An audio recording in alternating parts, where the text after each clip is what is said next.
Surpêche, concurrence des bateaux industriels, les temps sont durs pour les pêcheurs camerounais. Résultat, le pays est obligé d'importer le poisson qu'il consomme. En 2019, le pays a importé 186 000 tonnes de poissons, soit plus de 40% du poisson consommé dans le pays. Alors, pour retrouver son indépendance, le Cameroun a eu l'idée d'accompagner les producteurs en misant sur l'aquaculture.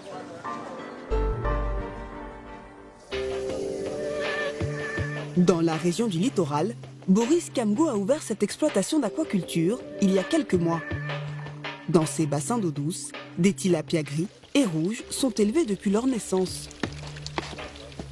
Je pense qu'il faut augmenter la quantité. Ça, c'est trop peu. Il y a trop de poissons envoyés. Viens avec ça, on va ajouter ici. J'ai dit la moitié du seau. La moitié du seau. Ça vient encore ici. Viens ici, complète ici. Voilà, allez-y. Oh, William, ici. Aujourd'hui, comme chaque semaine, il doit transporter ses poissons vers un autre site. Une opération particulièrement délicate. Ces petits poissons ont seulement 5 semaines et sont très fragiles.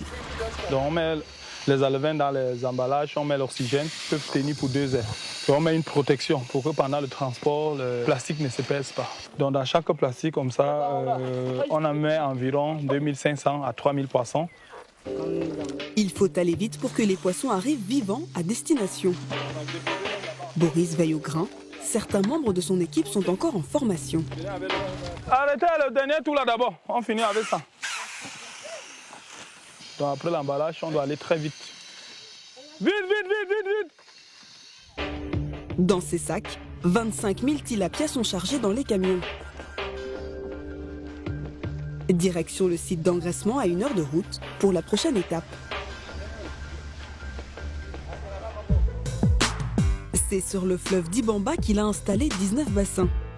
Ils accueillent les alevins pour les engraisser. Chacun détache son plastique. Regarde, si ça vous déregarde, vous pliez le plastique si vous voulez, comme ça. Hein? Comme ça. Mettez l'eau dedans doucement, doucement, pendant 10 minutes. Allez, comme ça, comme ça, comme ça, comme ça. Comme ça. 5 mois plus tard, ces nouveaux arrivants auront atteint la taille idéale pour être vendus. Et justement, aujourd'hui, Boris doit récolter des poissons pour une commande. Soulevez le filet de grille, on va pêcher 20 kg tout de suite pour partir. Là, on a une commande de 20 kg ce matin qu'on va ramener dans la glacière. De la naissance jusqu'à la récolte, rien n'est laissé au hasard dans cette exploitation. Fils d'un pionnier de l'aquaculture au Cameroun, Boris Kamgo s'est depuis émancipé de la technique de son père pour l'améliorer. J'ai beaucoup corrigé beaucoup d'erreurs que j'ai fait avec mon père quand j'étais jeune. On n'alimentait pas les poissons, on n'avait pas les bonnes souches. Je suis allé ramener les bonnes souches, j'ai ramené l'alimentation. Les poissons que j'ai récoltés avec mon père en 2 ans, aujourd'hui je le fais en 6 mois. En tout, pour sa ferme, Boris Kamgo a investi 700 millions de francs CFA, un investissement qui sera vite rentabilisé. Car Boris Kamgo a eu un coup de pouce des autorités.